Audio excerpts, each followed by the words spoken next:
Welcome to Resourced and Resourceful Leadership, a podcast for people who care about the world and their impact in it. I'm your host, Dr. Christine Pettit. Thank you for listening in today. And thank you for putting up with my extra nasally voice today. I am sick, recovering from a cold, so here I am, sounding the way I do.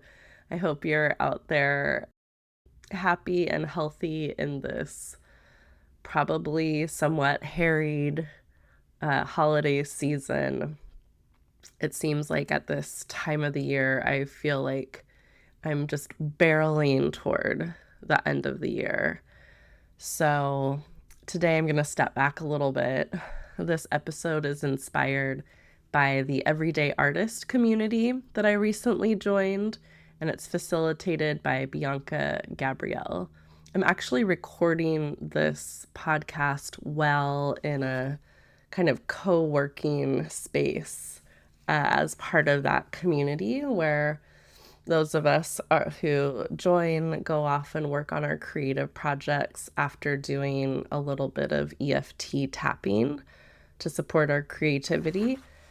And then we come back at the end and share a little bit about how our creation went. So the whole podcast that I recorded with Stations by Audre Lorde, I recorded during one of those sessions. And this one is really inspired by some questions that Bianca of the Everyday Artist community posed in her email today related to integration. And I think that these are some perfect reflection questions for me right now. Next week, Christmas, for those who celebrate, my gift to you is a gorgeous interview with movement facilitator and liberatory coach Helen Chin. I tell you, I was just like feeling the love talking with her, and I hope that it fills you up too. So that'll be next week. You have that to look forward to. But today I'm going to share my reflections on these questions, mostly off the cuff. I haven't really written down my notes, and I've thought about them just a little bit. And then I'll also leave you with some reflection questions as well. I'll also include the information for the Everyday Artists community in the show notes so you can check that out. So the first question is, what is my relationship to taking time for integration? And in her email today, she talked about, before we're like really setting those goals and planting new seeds for the new year, taking time to pull in what we've learned, to reflect on the experience of the past year, in all of its devastation and heaviness and joy and complexity in our own lives, in the world, just taking some time to really integrate that. So that first question, what is my relationship to taking time for integration? Honestly, I would like to strengthen my practices around integration. I imagine that looking like writing more or meditating. I do think where I support myself the most with integration is when I get support through coaching or communities like this, or the people in my life. I would say integration happens pretty regularly when I go swimming with my friend Janine, and we are just processing and reflecting. You will also get to listen to an interview with Janine in the coming weeks as well. So I'm super excited for that. But that's one place. I think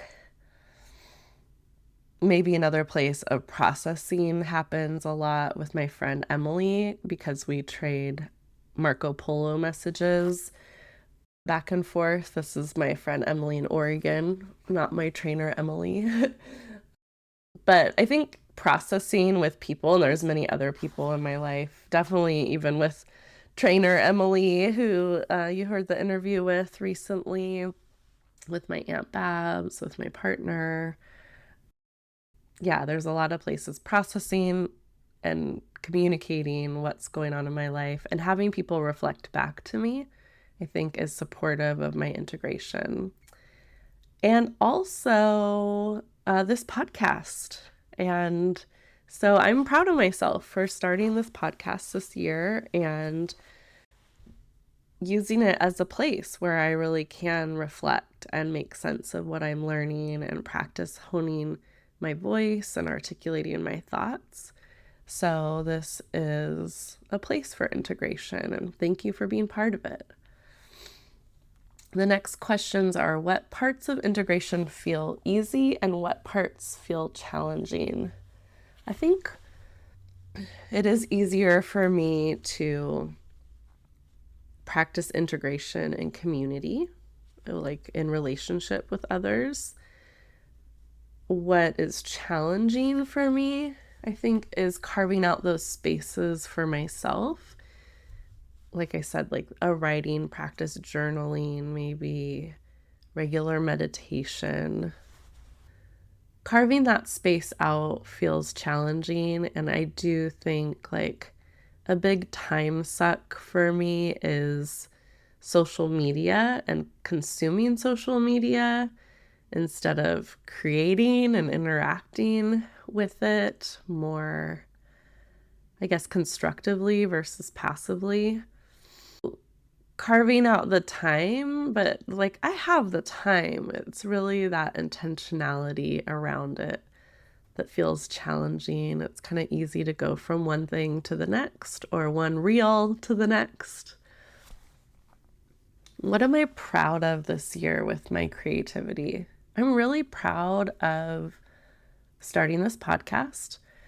I'm also really proud of my work, my consulting business and coaching business, and how I knew I had worked enough by the end of June that I could be creative and trust that the work would be there, but be creative in how I spent my summer, in not taking on new projects, and saying no, and being able to spend more intentional time with my daughter.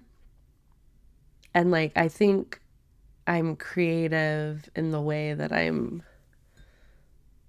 cultivating my life and my work, and it's in progress and in process for sure. But I'm proud of that I'm able to do that. What do I wish I did more of? I think I touched on this, that intentionality of integration and reflection.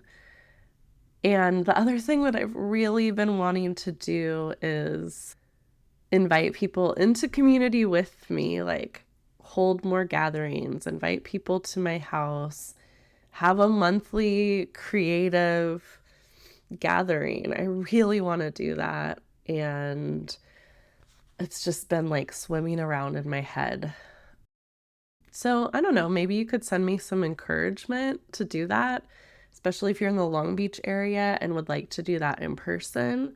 If you're listening from afar, I'm open to doing some things online too, but I really want to like set aside time for intentional creativity in community.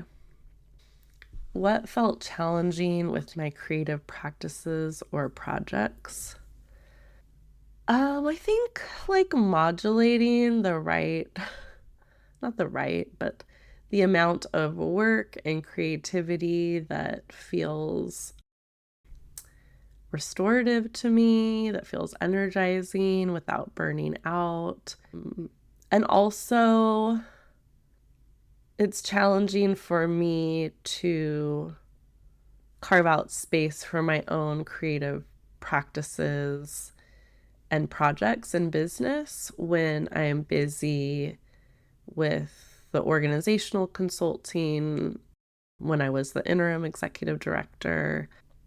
So finding that kind of balance of the right amount of work and kind of harmony where I can also do this podcast, and I would like to do more of pulling content from this podcast too and sharing it on LinkedIn and social media. I just had a meeting with a virtual assistant today to explore getting some support around that. So maybe that will be helpful. But yeah, I think what's felt challenging with this podcast is maximizing like what's coming out of it and sharing it more broadly beyond those of you who are listening. What felt easy and in flow? I think what feels easy is I generally feel okay letting done be better than perfect and considering this like an experiment and a learning process and playing. Oh my gosh, I just remembered that I took ice skating lessons this year. That was like another kind of creative practice. And I think around the new year, I'll do an episode around my goal around movement this year. I define creatively really broadly, and I think about it in the way that we live our lives.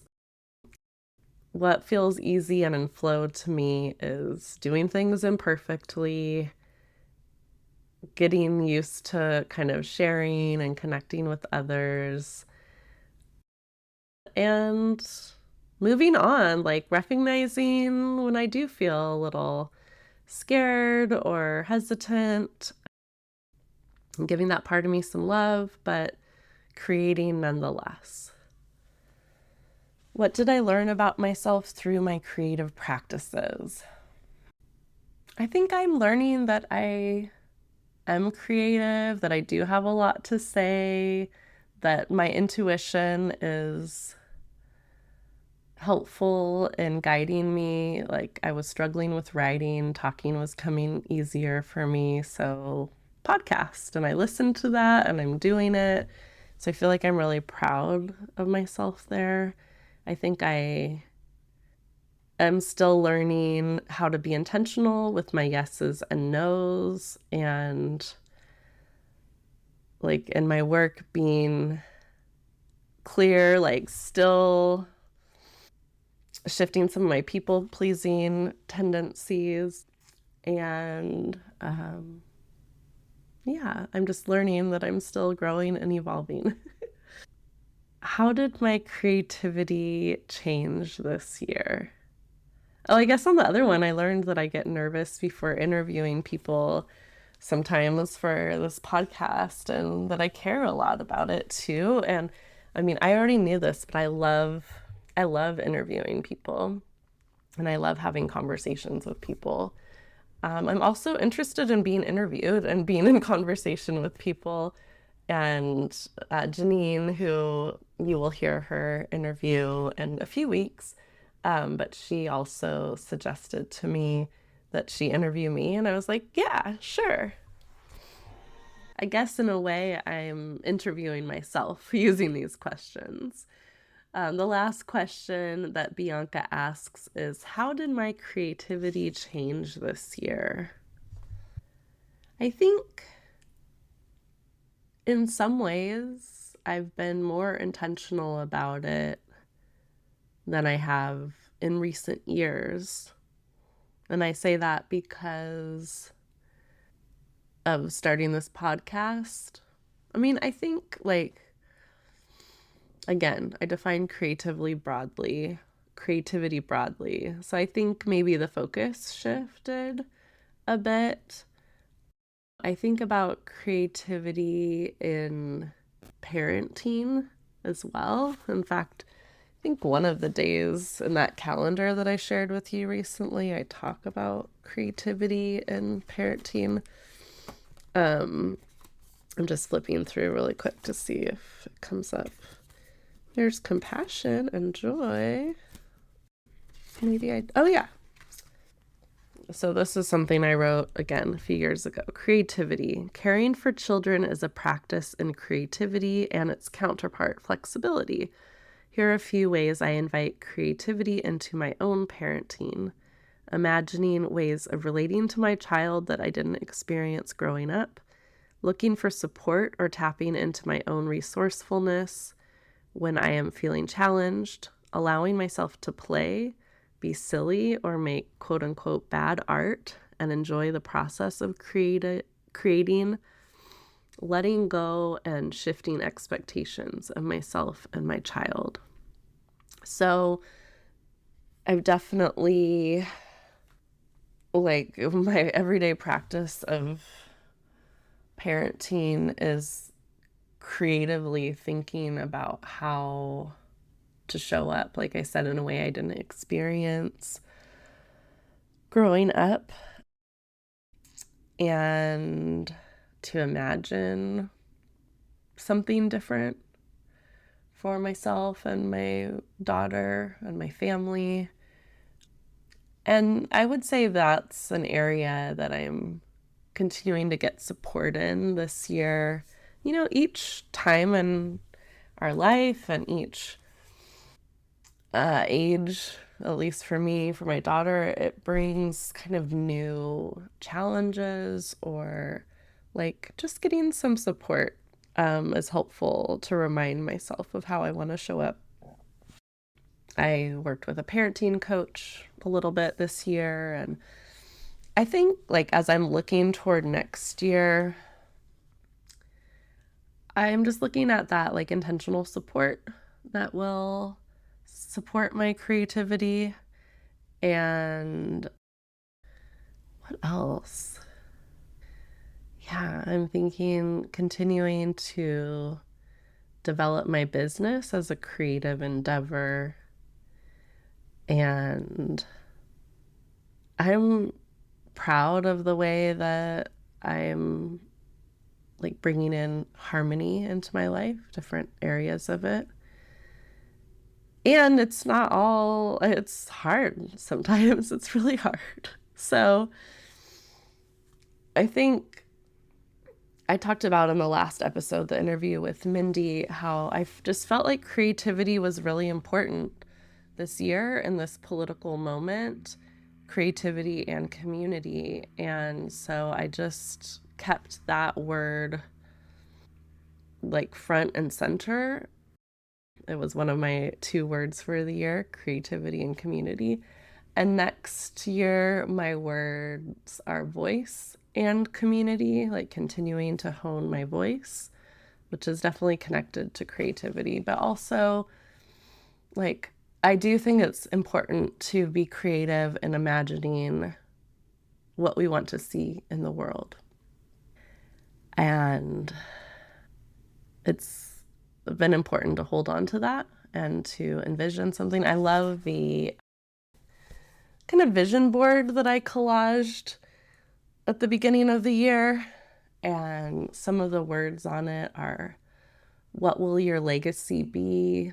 A better world, peace of mind, celebrating what brings us together, intentional friendships, enough for everyone, weaving connections, how we live, labor to leisure, cultivating an abundant future. We do it together.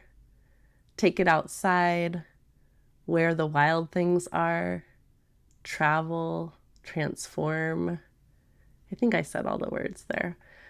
And then there's pictures, and a lot of times I layer pictures. I have one painting, I think it's like a impressionist painting, but most of the other ones are like nature, trees, butterflies, lemons, like patterned sand, flowers, rocky, like rocks at the coast. And then there's one in the middle that's like a kind of funky dining room, just imagining like that gathering place. So I'll still be bringing in creativity to the next year, but I think it's creativity this year in my business and holding hope for the world that we're living in and taking action in alignment with that vision.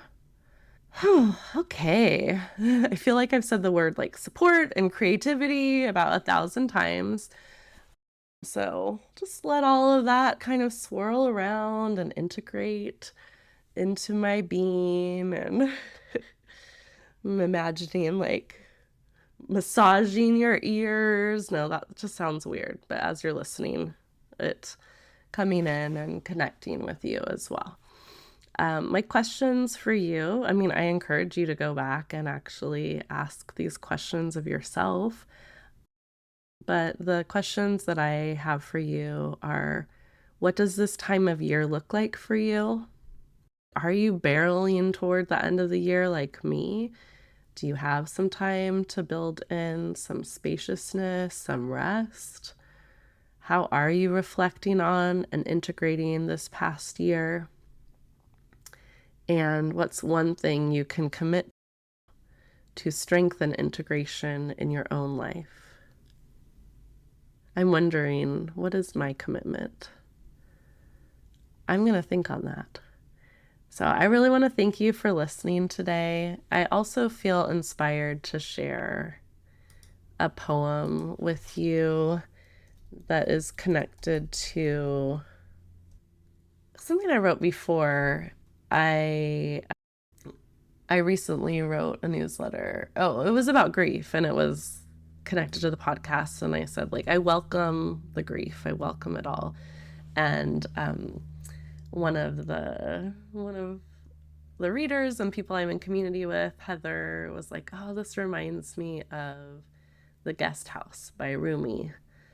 And I will say, oh my goodness, this week I had some surprising grief and anger and hurt and frustration come up around a situation with my family.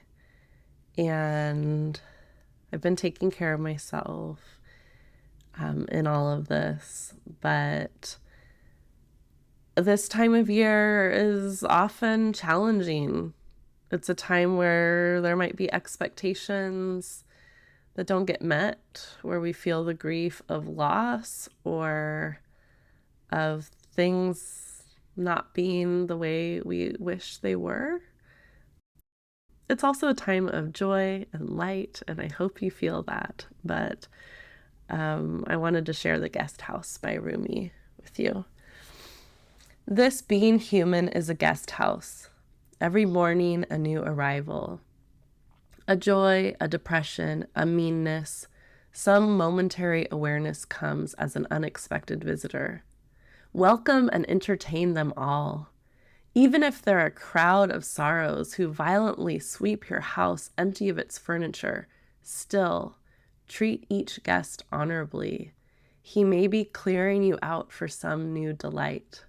The dark thought, the shame, the malice, meet them at the door laughing and invite them in. Be grateful for whoever comes, because each has been sent as a guide from beyond.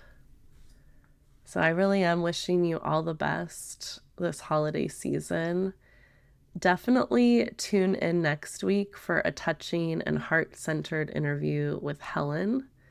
To support the Resourced and Resourceful Leadership podcast, please follow or subscribe to the show, leave a 5-star review, and share the show with a few people who you think would appreciate it. And please check out the link to SpeakPipe in the show notes. I'd love it if you left me a message like our guest last week, Mindy, did. She had this to say. Hi, Christine. I had so much fun listening to our hang. I found it very restorative, and this is towards the end of a pretty tough week. Listening to it made me so proud of all of us. I think, it's pretty clear we're all awesome people. So you're welcome, listeners. And thanks so much for your friendship and for the chance to share some of my thoughts and community with you and your listeners. And I really do hope we get to hang again soon. Thanks again, Mindy. It was so great to get this message from you. I am grateful for your friendship, and look at us. All right. Take good care, everybody.